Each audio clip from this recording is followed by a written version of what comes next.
Hello everyone, my self Bablu Saini, student BSc first year का जो second paper अपना चल रहा था इलेक्ट्रोमैग्नेटिज्म विद्युत चुंबकिकी, उसकी आज अपन सेकंड यूनिट स्टार्ट कर रहे हैं। और सेकंड यूनिट का जो टॉपिक रहेगा आपका वो रहेगा डाइपोल द्विध्रुव एंड डाइपोल मोमेंट द्विध्रुव आघूर्ण। इसके बाद में अपन द्विध्रुव के कारण विद्युत विभव निकालेंगे और विद्युत क्षेत्र का मान निकालेंगे। तो पहले अपन डाइपोल क्या होता है इसके बारे में देखते हैं। देखो, वैद्युत द्विध्रुव जो होता है वो दो समान परिमाण के आवेश तथा विपरीत प्रकृति के आवेश जब अत्यल्प दूरी पे स्थित होते हैं तो उन दोनों आवेशों के युग्म को अपन क्या बोल देते हैं, द्विध्रुव बोल देते हैं। तो अपन यदि डेफिनेशन लिखें, यदि समान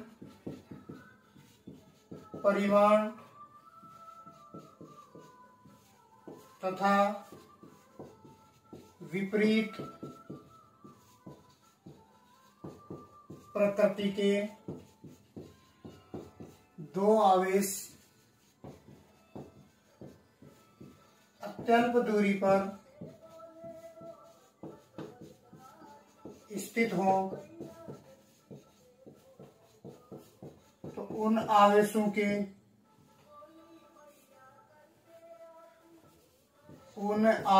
के युग्म को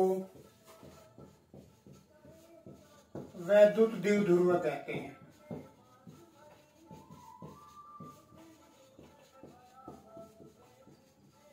ये होता है वैद्युत द्विध्रुव। दो आवेश है आपके पास, वो प्रकृति में विपरीत है, मतलब एक प्लस है एक माइनस है। यदि वो अत्यल्प दूरी पे स्थित होते हैं तो उनका जो युग्म होगा वही आपके पास क्या कहलाएगा, वैद्युत द्विध्रुव कहलाएगा।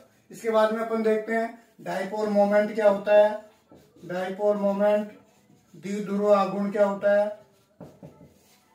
देखो, किसी द्विध्रुव के एक आवेश तथा उनके मध्य की सदिश दूरी का गुणनफल, सदिश दूरी मतलब विस्थापन का गुणनफल क्या कहलाएगा, डाइपोल मोमेंट कहलाएगा, द्विध्रुव आघूर्ण कहलाएगा। जैसे आपके पास मान लो एक प्लस चार्ज Q है और एक ये माइनस Q चार्ज है। इन दोनों के बीच का जो डिस्टेंस है, जो वेक्टर डिस्टेंस है, विस्थापन है, वो आपके पास कितना है, D।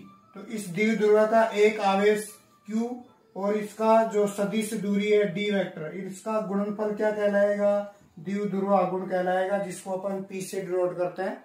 तो यहां से यदि अपन प्रॉपर्टी देखें, डेफिनेशन क्या लिख देंगे अपन, किसी द्विध्रुव के एक आवेश का परिमाण तथा दोनों आवेशों के मध्य सदिश दूरी का गुणनफल क्या कहलाता है, द्विध्रुव आघूर्ण कहलाता है।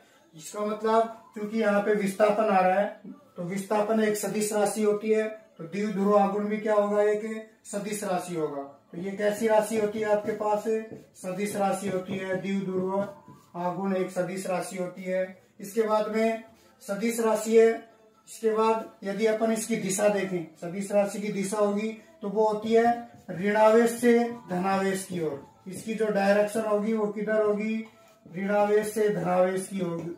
मतलब ये ऋणावेश है, धनावेश है, तो इसकी डायरेक्शन किधर होगी, ये वाली होगी। पी की डायरेक्शन आपके पास नेगेटिव से पॉजिटिव चार्ज की ओर होती है। नेक्स्ट फिर अपन देखते हैं इसका मात्रक क्या होता है। यहां से आपको दिख रहा है Q इंटू में D। Q का मात्रक क्या होता है, कूलाम, और D का मात्रक क्या होता है, मीटर। तो इसका जो मात्रक हो जाएगा वो हो जाएगा आपके पास कूलाम इंटू में मीटर हो जाएगा। तो एक मात्रक और होता है जिसको अपन बोलते हैं डिवाई। एक मात्रक होता है डिवाई, ये भी द्विध्रुव आघूर्ण का मात्रक होता है। एक डिवाई बराबर आपके पास जो वैल्यू होती है वो होती है 3.3 इंटू 10⁻³ कूलाम इंटू में मीटर। तो ये आपके पास द्विध्रुव था। दो समान परिमाण के आवेशों तथा जो अत्यल्प दूरी पे हो तो उनका जो युग्म होता है उसको द्विध्रुव बोलते हैं। फिर द्विध्रुव आघूर्ण किसी एक आवेश के परिमाण तथा उनके बीच की सदिश दूरी का गुणनफल द्विध्रुव आघूर्ण कहलाता है। द्विध्रुव आघूर्ण एक सदिश राशि होती है जिसको अपन P वेक्टर से डिनोट करते हैं। इस दिशा जो होती है वो ऋणावेश से धनावेश की ओर होती है। और जो इसका मात्रक होता है कूलाम इंटू मीटर। एक दूसरा मात्रक होता है डिवाई, एक मात्रक जो होता है वो डिवाई होता है जो जिसका मान 3.3 इंटू 10⁻⁻30 कूलम इंटू क्या होता है, मीटर होता है। ये अपन ने इसका इंट्रोडक्शन देखा कि द्विध्रुव क्या होता है, द्विध्रुव आघूर्ण क्या होता है, इसका मात्रक वगैरह क्या होते हैं। अब अपना जो मेन टॉपिक है जो आपको एग्जाम में पूछा जाएगा वो है किसी द्विध्रुव के कारण किसी बिंदु पर विद्युत विभव का मान ज्ञात करना। जो अपना जो टॉपिक है वो है विद्युत विभव का मान ज्ञात करना, यही आपको एग्जाम में पूछा जाता है। तो अपना जो टॉपिक रहेगा वो है इलेक्ट्रिक पोटेंशियल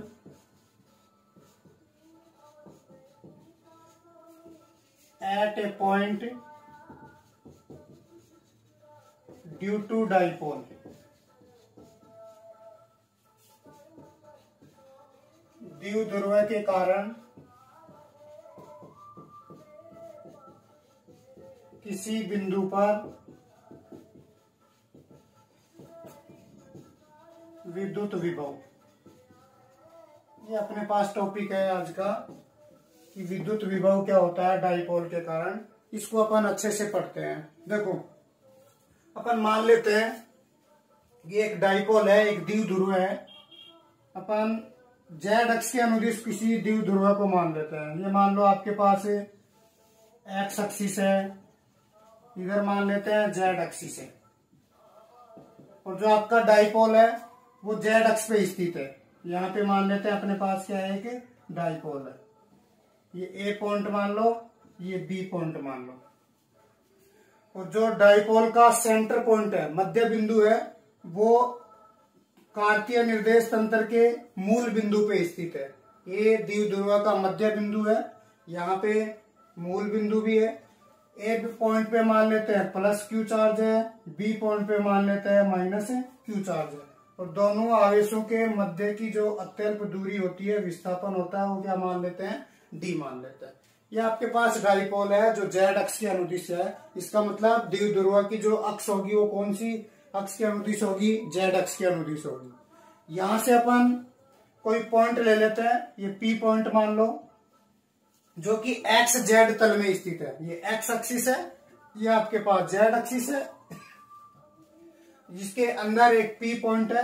तो एक्स जेड प्लेन के अंदर जो पॉइंट होगा वो क्या होगा, एक्स जीरो का, वाई का मान 0 होता है और जेड आ जाएगा। तो यहां से केवल एक्स जेड तल में वाई 0 होता है, तो एक्स और जेड कोऑर्डिनेट आएंगे इस पॉइंट पे। मान लो ये पॉइंट जो मूल बिंदु से आर दूरी पे स्थित है, कितनी दूरी पे, आर दूरी पे स्थित है, और ये जो पॉइंट है, ये जो आर वेक्टर स्थिति सदिश है, वो द्विध्रुव की अक्ष से कितना एंगल बनाती है, थीटा बनाती है।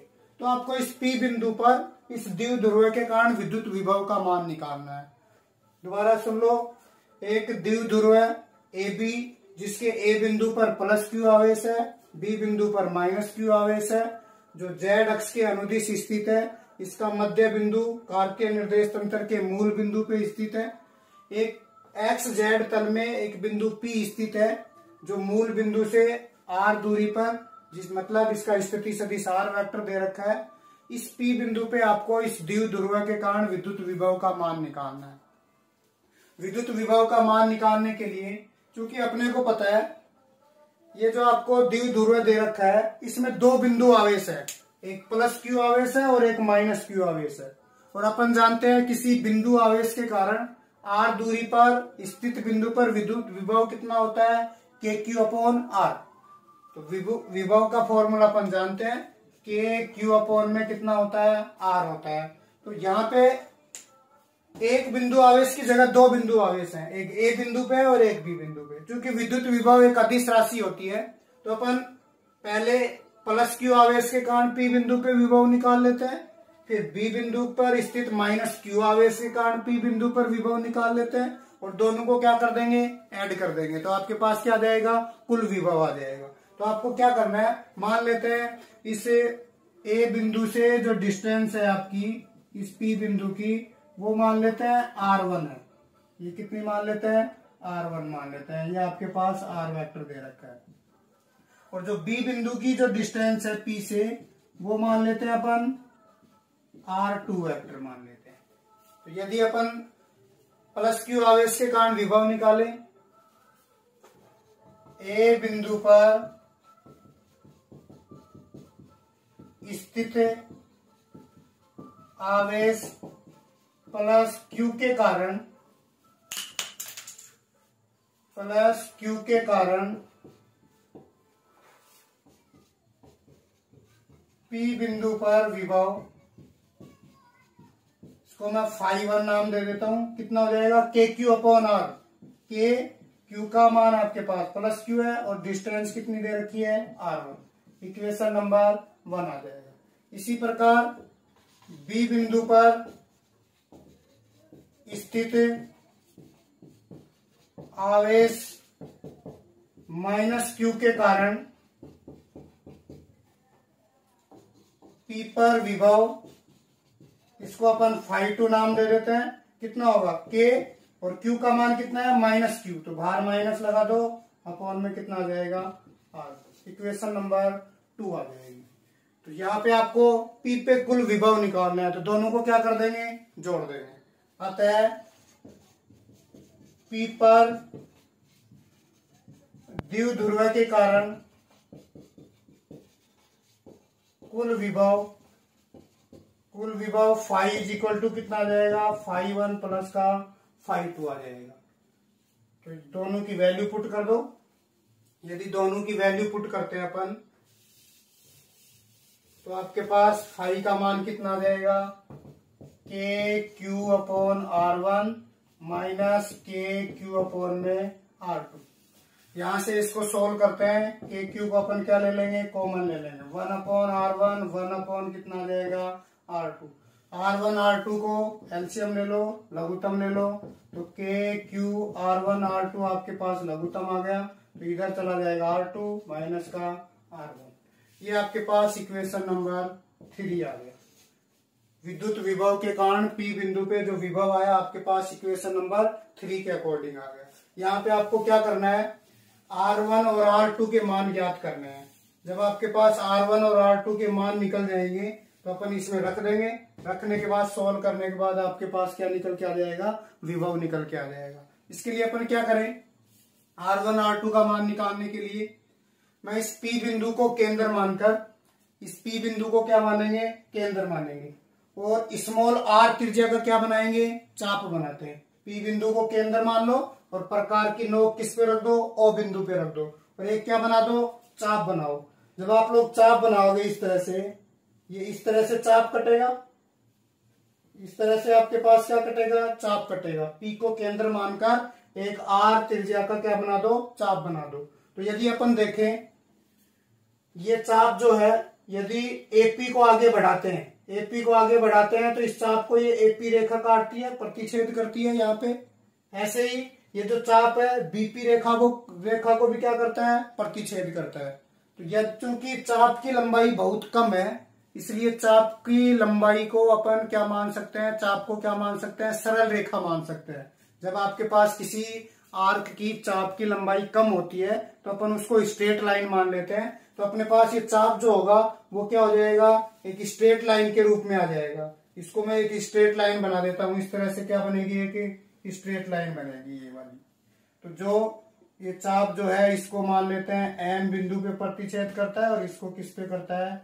N बिंदु पे प्रतिच्छेद करता है। ये आपके पास आपको लिखना है कि P बिंदु को केंद्र मानकर एक स्मॉल r त्रिज्या का चाप बनाते हैं।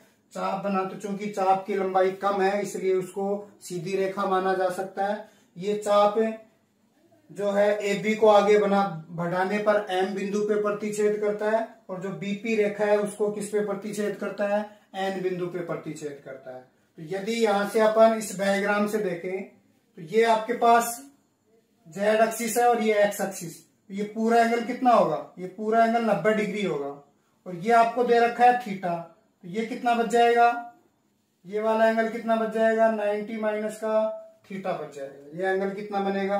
90 माइनस थीटा बनेगा। और चूंकि ये स्ट्रेट लाइन है, ये वाली, ये स्ट्रेट लाइन, तो ये वाला जो एंगल है ये 90 डिग्री बनेगा, और ये वाला जो एंगल है वो भी क्या बनेगा?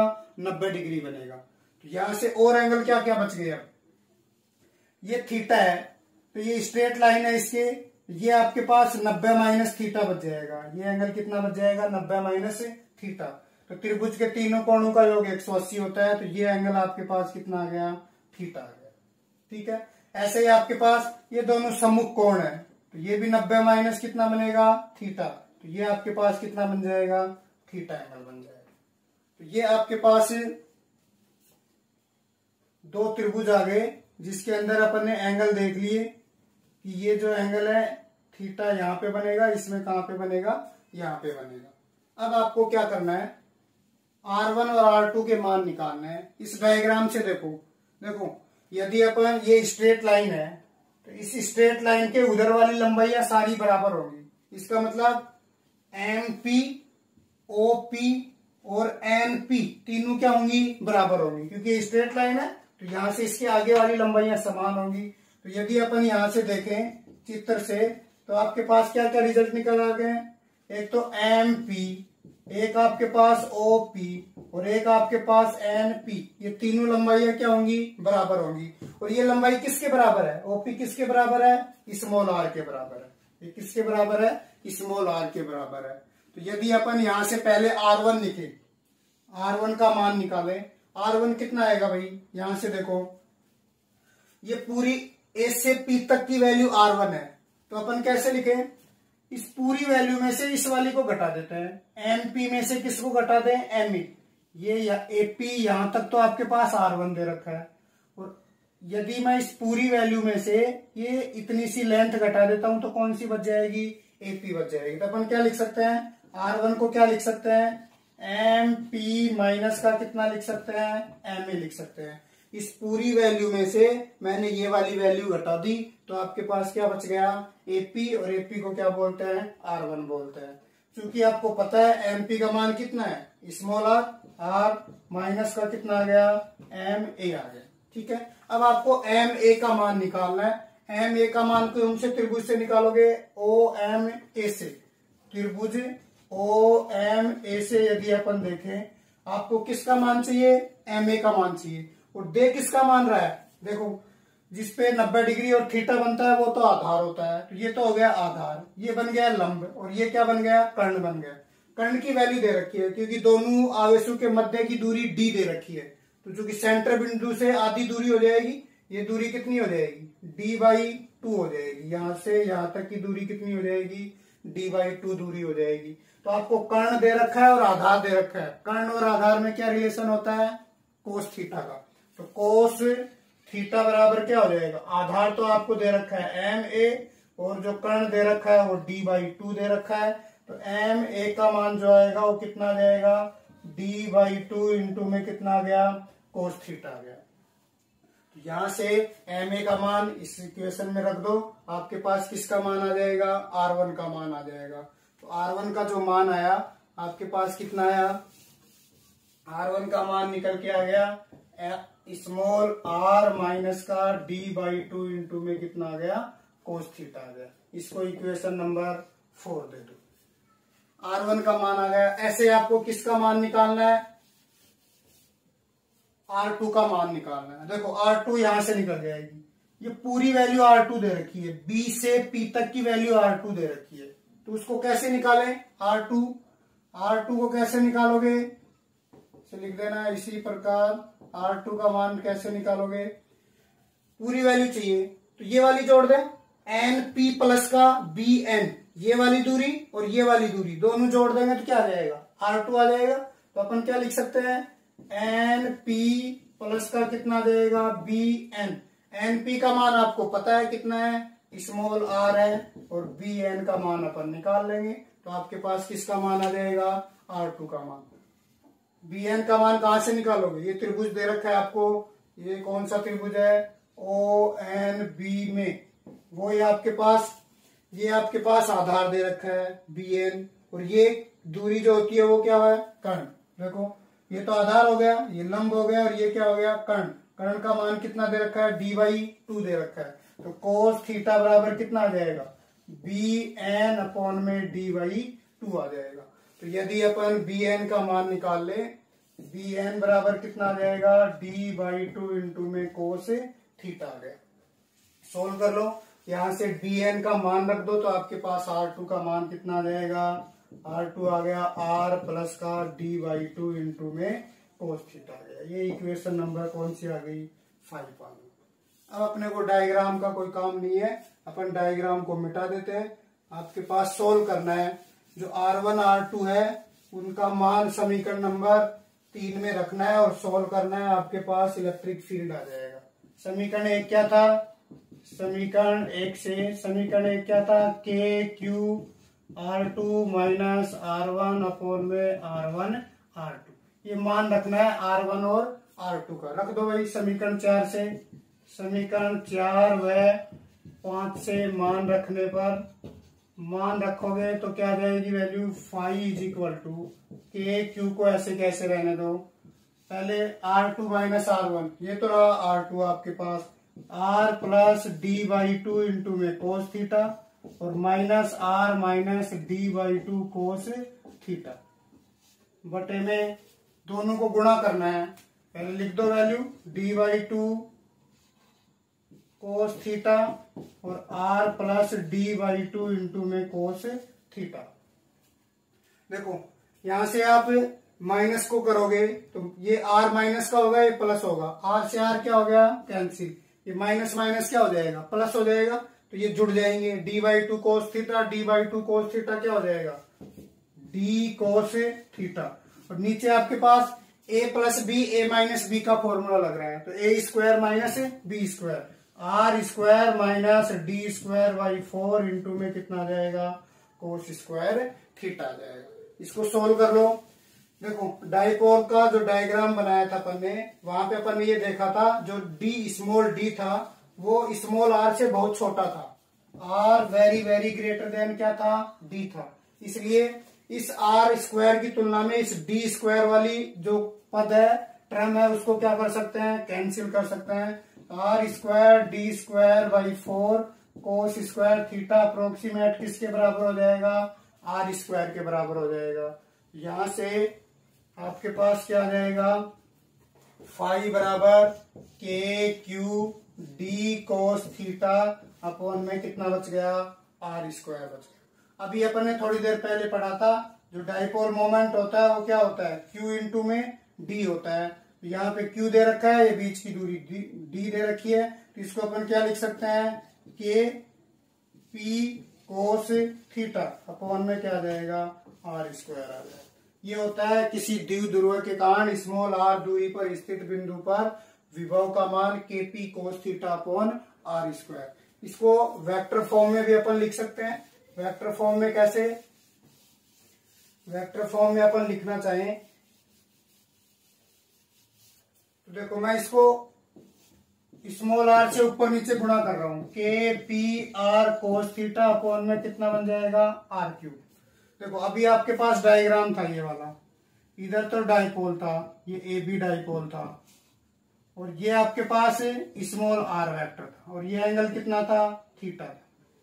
क्योंकि आपको पता है यहाँ पे प्लस क्यू चार्ज था और यहाँ पे माइनस क्यू चार्ज था।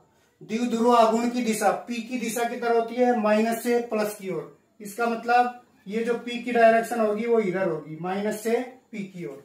तो ये तो रहा p और ये रहा r, दोनों के बीच का एंगल कितना दे रखा था, थीटा दे रखा है।